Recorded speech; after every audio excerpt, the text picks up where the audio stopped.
back to my channel, and this is going to be a new video for you guys. I'm trying every week, but now I'm convinced.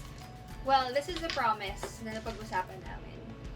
My boyfriend told me before that he wants to make me BTS Inspired meals.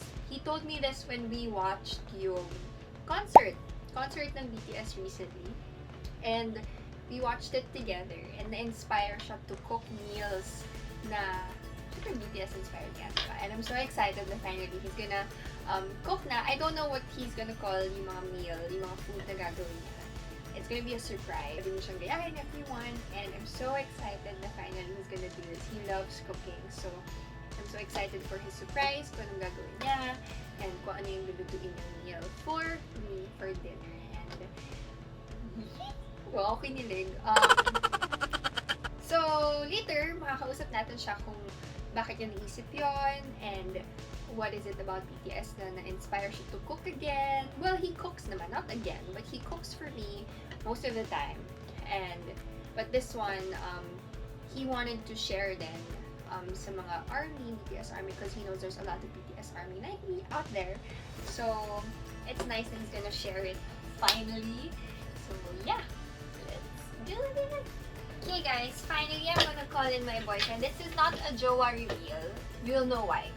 Come in. Come in. There you go. This is my boyfriend. I know you can't see him. This is going to be, ano ba? Ano bang pwedeng bakit hindi nila nakikita? I-reveal ko siya soon. Pero ngayon gusto ko may suspense.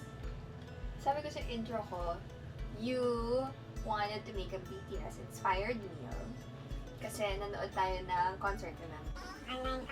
Why do you want to make a BTS inspired meal? Ba't naisip mo bigla while you were watching the concert? Well, unang-una, syempre nakita ko kung gaano ka ka-fan ng BTS. And obviously ako kakastart ko pa lang ma-appreciate sila as artists. I have to say, napaka-talented nila, and obviously sobrang galing nila. Internationally, kilala sila. And siguro my way na lang of supporting it is cooking something inspired by two of their songs. Meals na I will be cooking today, well, ngayon, are inspired by the songs Butter and Dynamite. Woohoo! Sakto! Butter and Dynamite. And then mamaya, pagka-serve mo, doon mo na lang i-explain. Yep. Okay, trivia. Siya yung sinasabi ko na nag-ayos ng BTS, ano yun? Parang place ko. BTS Corner. Siya yung nag-ayos doon kasi nakita niya sobrang gulo nga, and then he fixed it. Sure, fixing it. So he's very, very, very supportive of me being an army.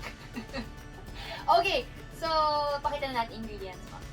Yeah, ready? Okay.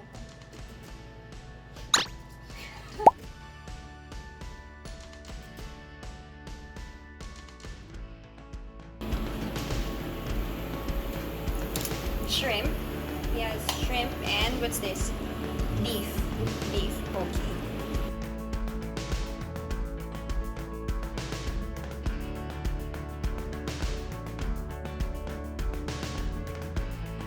To prepare the beef, we're gonna add our seasonings.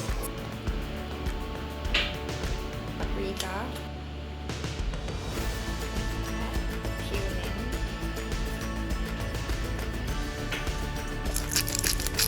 Oh, that's gonna be hard. Secret ingredient.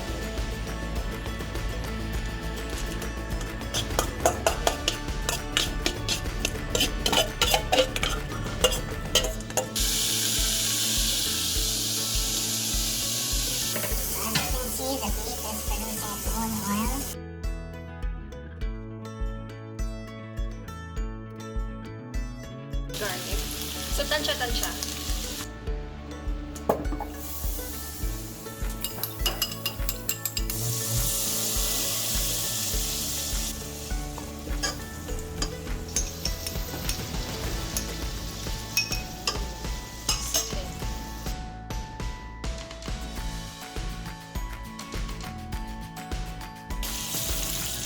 That's my favorite.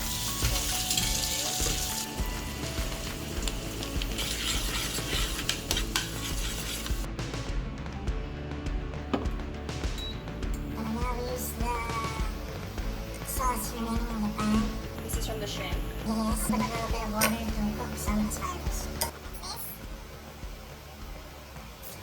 This is the beef. I'm gonna put it inside bell pepper. Pwede na sa oven.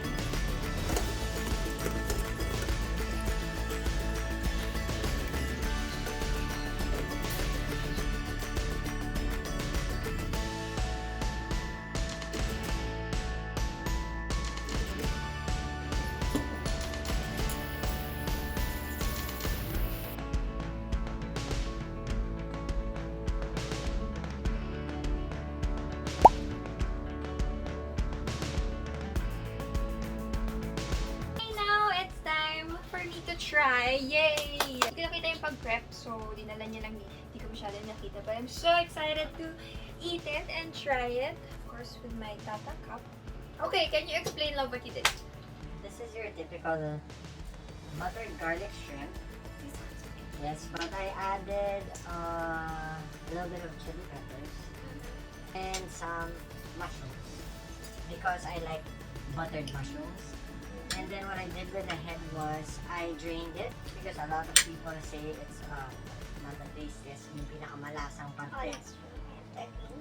I drained yung laman and then used it to have more sauce for the buttered garlic shrimp. Okay. There. This is called butter ng BTS. Well, it was inspired by butter.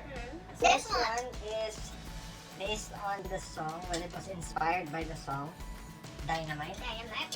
And normally, it would be cheese and that long kind of pepper or chili pepper.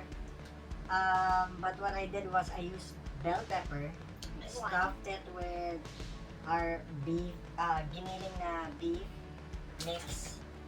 And then I sliced up the chili pepper that you would normally use for dynamite cheese sticks and put it on top. Pero this one is different, di ba? Yung naka-stuff dito is different from this one. Yes, the one inside is the dry version and the one outside was cooked in gochujang stock or gochujang with water. Korean inspired, okay. And then we have on that bowl the tomato salsa that you can use as sauce.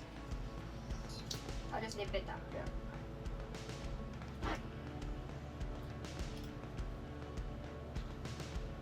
It's good, really good.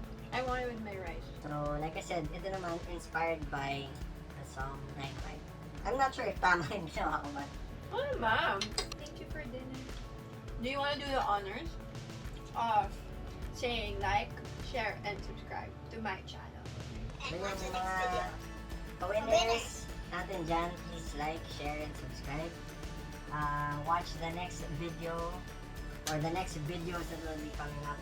And for those who are currently supporting, thank you. Continue to support my beautiful girlfriend. Yeah, are you gonna do another video with me? Yes. Yes. Okay, guys, abangan nyo yan. I'll give you a little bit of mystery first. But this is so good, so I have to eat. And we will have dinner together. Thank you, guys.